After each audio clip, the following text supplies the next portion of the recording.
तंग रहेगी, जंग रहेगी, जंग रहेगी, ना होगा मरना, हम नहीं मानते, जुल्म के इंसाफ करना होगा।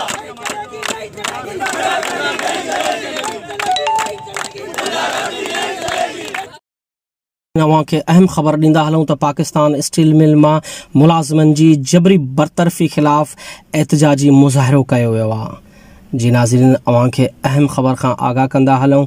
पाकिस्तान स्टील मिल मां मुलाज़िमनि जी जबरी बरतरफ़ी ख़िलाफ़ एहतिजाजी मुज़ाहिरो कयो वियो आहे।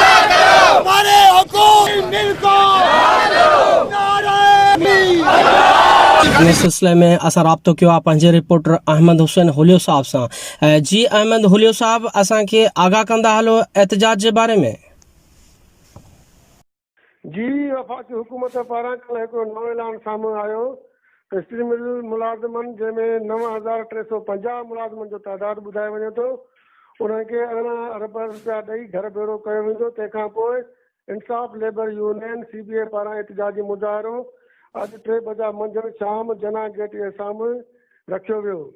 तंहिंखां पोइ हुन एहतिजाजी मुज़ाहिरे में कुझु ई लम्हा हुया त पाकिस्तान रेंजर्स ऐं पुलिस तरफ़ां वॾनि हटारनि समेत चेयरमैन इंसाफ़ लेबर यूनियन यासीन जामोड़ जे घर ते गिरफ़्तारी जे लाइ कानूनी कार्रवाई कई वई, जंहिंमें यासीन जामोड़ समेत 5 साथियुनि खे गिरफ़्तार करे नामालूम जगह ते मुंतक़िल कयो वियो आहे। जी अहमद हुसैन हुलियो साहब, अवां जी वॾी महिरबानी।